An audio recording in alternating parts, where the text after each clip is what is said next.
holy shit, what's going on in the marketplace today? No professor is keeping up on it right now. Is the MBA dead? Everything you want to achieve in your life will happen with and through other people, but that's productivity. Learning. Like I am right now gluttonous, the relationship map that is so crucial to you and your success. Most teams on a scale of 0 to 5 are below 2. We don't challenge each other in the room when it's risky. They don't challenge each other. They don't hold each other accountable. They don't care about each other deeply. They don't give each other energy. They don't lift each other up. They don't have an esprit de corps. They don't have a sense of, we're going to go take a hill together. The average leader is mediocre in that way. Start being a leader today. Leading without authority, the Sherpa of change. Most people wait around bullshit. Take responsibility for your own excellence.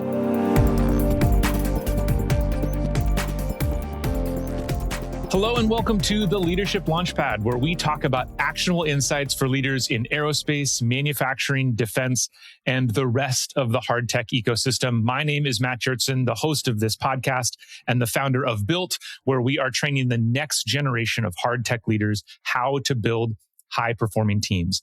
I am so excited for the conversation today and absolutely do not want to delay it. So let's dive right into the introduction. Keith Ferrazzi is the founder and CEO of Ferrazzi Greenlight and a New York Times bestselling author of Never Eat Alone, Who's Got Your Back, Leading Without Authority, and Never Lead Alone.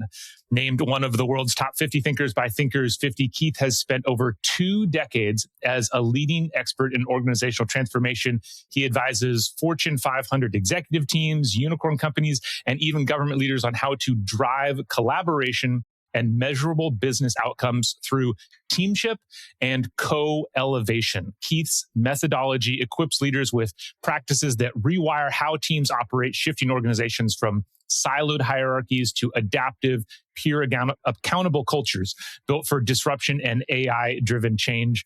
Before founding Ferrazzi Greenlight, Keith served as the youngest CMO of Deloitte and later as CMO of Starwood Hotels and Resorts. His work and ideas have been featured in Harvard Business Review, Wall Street Journal, Forbes, Fast Company, Fortune, and just too many places to mention. On a personal note, I have had the amazing fortune to attend several dinners hosted by Keith, where he helped me connect to people in ways that led to true friendship and co-elevation. I can't tell you the impact that it has had on my life and career. So Keith, I want to start by saying thank you and welcome to the Leadership Launchpad. How are you doing today?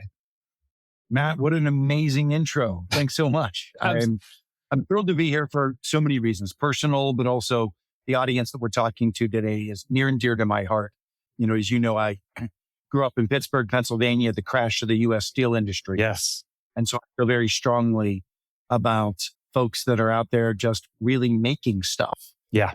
And something that I've focused on for a long time.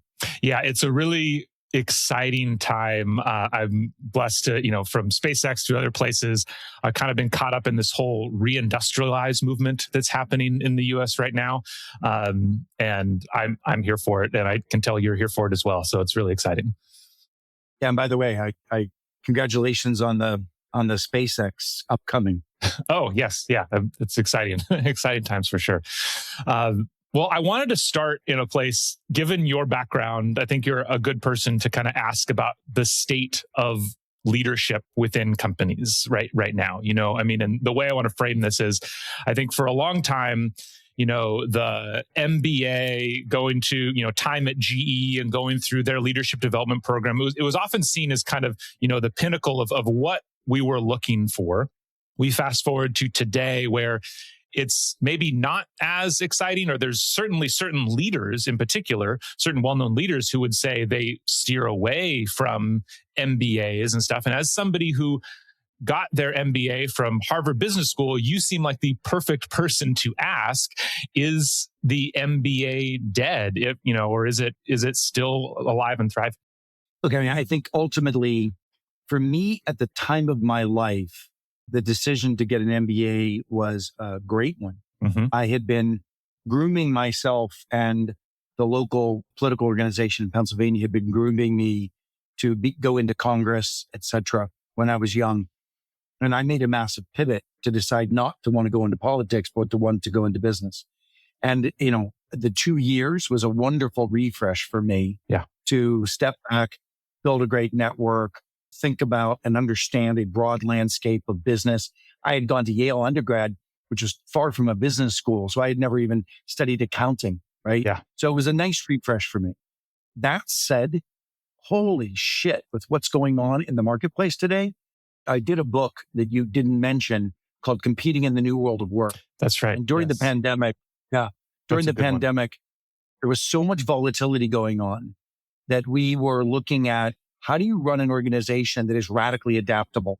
And if we came out of the pandemic, who would have known that we would have been in as much volatility coming out of the pandemic, supply chain, wars, AI, as we were during?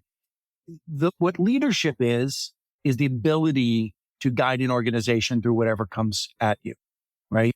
And so whether or not you choose to sit out right now in this 2-year period and go to business school, I don't know. I guarantee you, if you were to throw yourself into a Y Combinator program in San Francisco, you would learn more in 2 years that is relevant than you would sitting through a bunch of Harvard Business School case studies right now.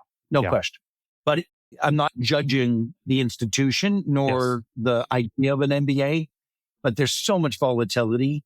No professor is keeping up on it right now. Yeah. And I think that's true outside the MBA as well, is you have, I have lots of people ask me saying the traditional route of I'm going to go back and get my master's or I'm going to go get a PhD. And I just kind of always ask in that span of time, where are you going or where are you likely to learn more? Going to a university or just staying in the thick of it and kind of going after everything? I'm sitting here looking around. I wrote a book that I never published. I'm just looking to see if I can find the manuscript. Yeah. And it was called The University of You. And the idea is that every one of us needs to be constantly getting our PhD in whatever it is we dream to achieve in our life. And the way I would recommend, if you're a young person watching this, ask yourself 3 to 5 years from now, where do you think you might want to be? You don't have to be right. It's just amusing, right? And then ask yourself, who do you want to learn from between now and then in the process of getting there? Yeah. Because who you want to learn from will be the people who will open doors of opportunity for you. So this very much goes back to a book I wrote 20 years ago called Never Eat Alone, right there. And Never Eat Alone teaches you that everything you want to achieve in your life will happen with and through other people. Yeah. Who will co-create with you, who will open doors for you, etc. So how do you navigate those relationships? And I even have an 8-week program that we call Connected Success. Yeah. And you can see it at connectedsuccess.com, but it teaches you, how do I build the network that I need to crush it in life? Yeah. And that has to do with productivity. These days, you want to get something done in an organization. You've got to figure out, how do you navigate building relationships inside of your company to get the stuff done you want to get done? I literally was up this morning coaching a very prominent top 100 of a major corporation. And I was teaching every one of them to identify who are the 3 most important people that your relationships are weak with today inside of the company, that if they were stronger, you'd be more successful. And then I was teaching them how to navigate moving those either strained or absent relationships into something that I call a co-elevating relationship. And that's the stuff we teach at Connected Success. But that's productivity. Learning. I am right now gluttonous. I mentioned Y Combinator.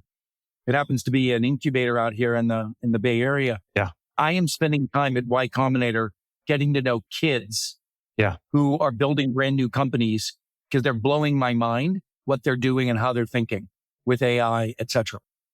You need to be doing that, right? You're not going to learn that from your bosses in big, old, traditional tech companies. Yeah. So whether it's your learning path, whether it's even just getting shit done, it's the relationship map that is so crucial to you and your success. I find it really interesting because, you just mentioned you were coaching somebody who was a top 100 in the organization. So obviously pretty successful. This is actually, this was all of the top 100. Oh, so I have this the whole 100. Okay, excellent. So so even better, even to the point, proves the point even more. It's amazing that, people can be really successful and they move forward. And kind of everywhere I go, whether it is kind of the networking side of it from Never Eat Alone, or even the leadership side of it of Never Lead Alone, kind of both of those kinds of skills often, I think in a lot of people's minds, especially in engineering minds, take a backseat to the hard skills of like, oh, I got to get better at. Why is that, you think? We've had this problem for decades. I remember when I was back at Deloitte, and it was so ironic that the skill sets that made some young person be successful to move from a senior consultant to a manager, from a manager to a senior manager, had nothing to do with the skill set that they need to become a partner. Exactly. Yes. Because right now at your career, people want you as a functionary. They want you to plug in and do the thing you do, but you're not going to become a leader until you start to lead. And so if you wait to become a leader until somebody gives you leadership, you will never be a leader. Yeah. I wrote a book called Leading Without Authority. You need to become a leader now. And my recommendation for you, and again, we teach this Beyond Connections, I recommend two things for you right now. One of them is start being a leader today. And the way you do that is you identify something in the area that you're currently working in that you see could be better. And then you create a loose vision of what you think could be better. And you start to onboard people who you could co-create making that happen. So wherever you are, you see a vision for what could be better, and you start to onboard people to say, hey, we could do this better. We can make this better. And you take a leading without authority mindset. Yeah. That makes you, I call it the Sherpa of change, not the person who's been given authority to change, but the Sherpa of change, getting a group of people collectively up the hill, right? Yeah. And that actually was taught in the book, Leading Without Authority. Yeah. The second thing I recommend you do right now is read my new book, Never Lead Alone. And it's really all about once you have a group of folks that you're working with, how do you make that group of folks high performing in a way that'll be better than any other leader around? Most leaders are leading mediocre teams today. Yeah. And you probably sit on a team. Let me explain to you what I mean by that. If you sit on a team and I were to ask the whole team the following question, do we challenge each other in the room when it's most risky to do so? Most teams on a scale of 0 to 5 are below 2. We don't challenge each other in the room when it's risky, when the boss doesn't want to hear it, when somebody feels like if you challenge them, would be throwing them under the bus in front of the boss, etc. The social contract, what I call culture, is a social contract. It's how we agree to treat each other. And you need to start treating people better than the average leader does. Let me phrase that differently.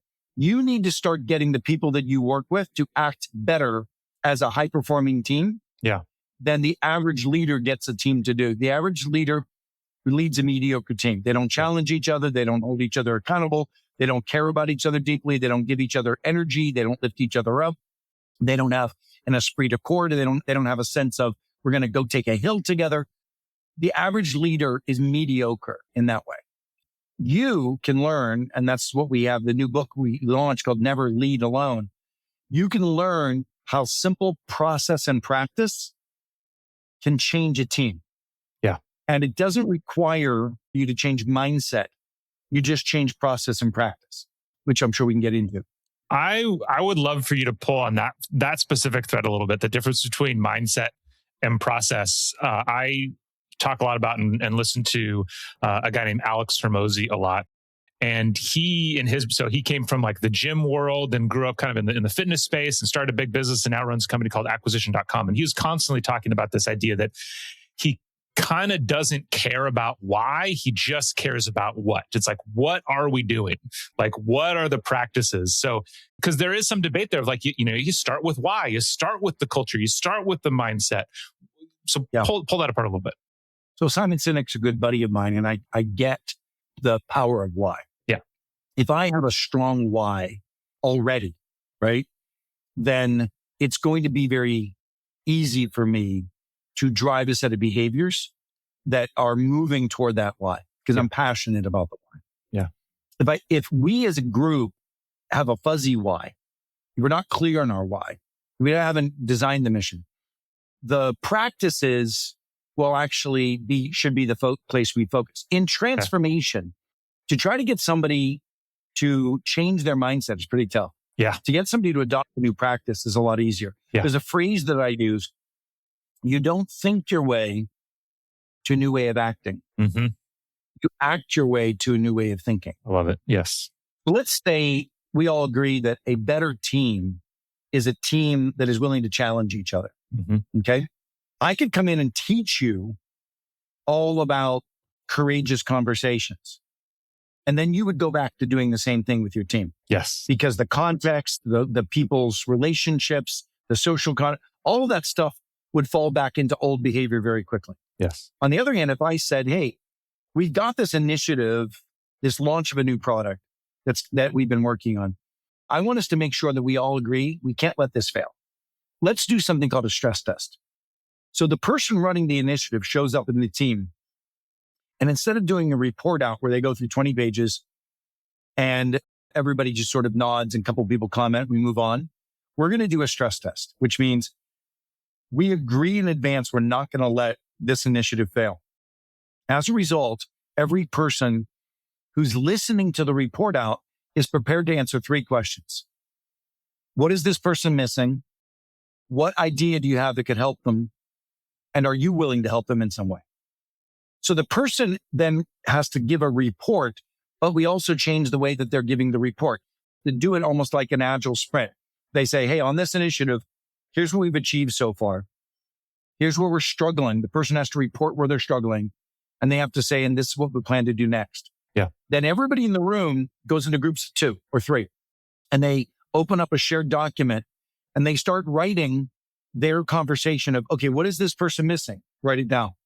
What's an idea that could help them? Write it down. Are you willing to help them? Write it down. Then we come back after the breakout room. We present that information and we give them the document. Here's the power of what we just did. We just turned the kind of culture you want to have into an assignment. Yeah. You want a challenge culture? You've just assigned everybody to write down their challenges. You want a curious culture? You've assigned everybody to give new ideas. You want a supportive culture? You've assigned people to say where they'd be willing to help. Turning process into a mindset happens by simply changing the way we collaborate. Yeah. So what we've done in the book, Never Lead Alone, is we have 32 very distinct practices in the book, like that one, that are game-changing to your teams. Now, you might be thinking, how do I get my team that I'm sitting on to adopt new practices if I'm not the leader? Read the book. And you could then pick an initiative that you're working on, and you could say to your boss, hey, I read this book. I want to come and have it stress tested. I want to come and have something I'm working on stress tested. Wouldn't that be amazing? You'd be showing the courage of asking the team to give you input, to challenge you because you want to get it right. Yeah. You're now setting a precedent. You're leading without authority. You're setting a precedent for the culture of this team. So like if you read that book, Never Lead Alone, you'll be able to use very simple practices to change the social contract with the people that you work with.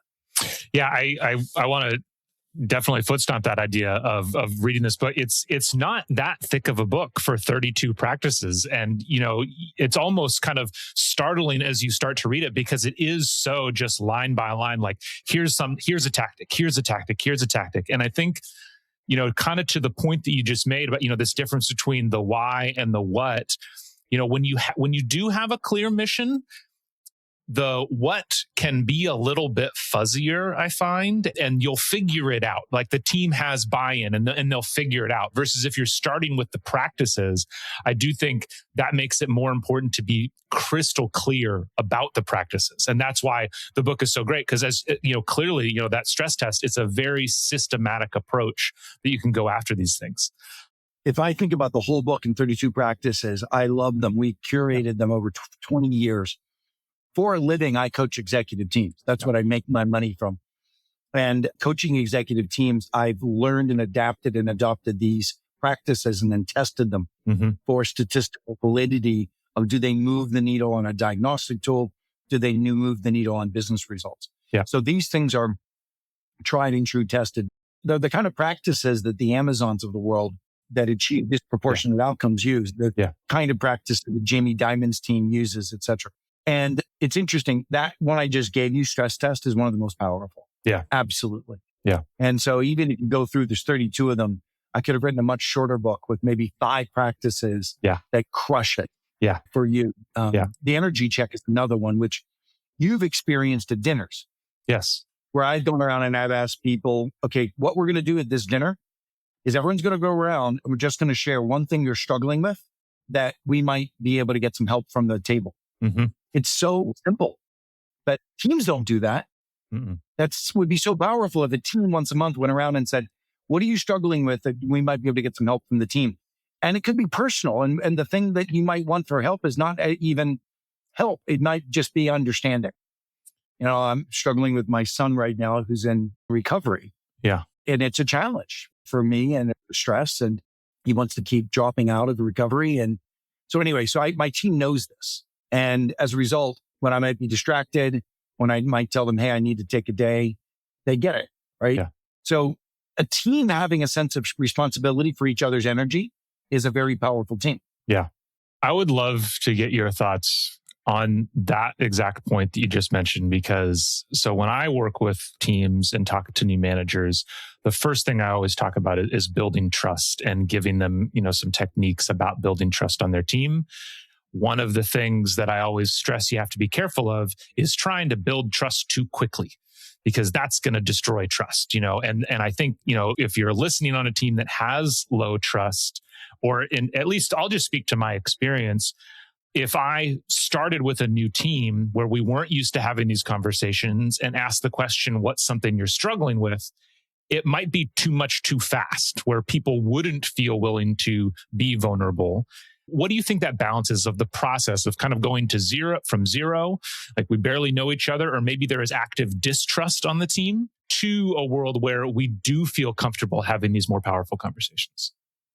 So first of all, let's talk about the word trust. Yes. Trust is an outcome that needs to be broken down into at least 3 different areas. Mm-hmm. You have professional trust, which means, can I trust that you're going to get the job done that you need to get done? Mm-hmm. Right. The other kind of professional trust is, do we see the world in the same way? Mm-hmm. A finance person might not have the same professional opinion as a marketing person. The old adage of finance people think that marketing people or salespeople are wasting money, and marketing people think that finance people just don't get it and they're constraining growth.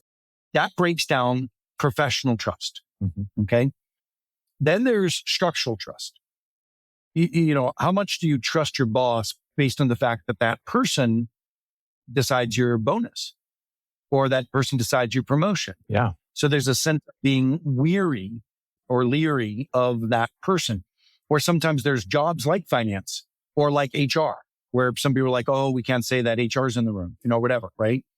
So there's structural trust breakdowns, or even just silos, manufacturing and product development. There's structural trust breakdowns between these silos. Then the third is personal trust. And that's, I think, what you might have been alluding to, but I want to make sure you break down all 3 forms of trust, because the reality is having strong personal trust actually helps you overcome breakdowns of structural and professional 100%. trust. Yes. So if you and I are friends and we've grown up in the organization, we've gone through shit together, about my son, I feel bad about X, Y, and Z that happened in your life, and we've been there and blah, blah, blah. And then all of a sudden I'm disagreeing with you. I don't vilify you. Yes. I'm curious. I'm like, you've always delivered. I care for you. You disagree with me. Tell me more. As opposed to, I don't know you. I don't care for you. And you disagree for me. I'm like, you got your head up your ass. Yeah. I see you as a person and not just a coworker. Yeah. So each of those 3 areas, I have practices in the book to build trust. Yeah. There's several chapters around how do you build better relationships. There's a whole chapter around celebrating. Celebration is a massive way to build better relationships. There's a whole chapter around bonding. What you experience when we share empathy, and like when you were growing up, what happened to you when you were growing up that really impacts who you are today? Sharing stories, those kind of things. Yeah. Then there's a whole chapter around resilience.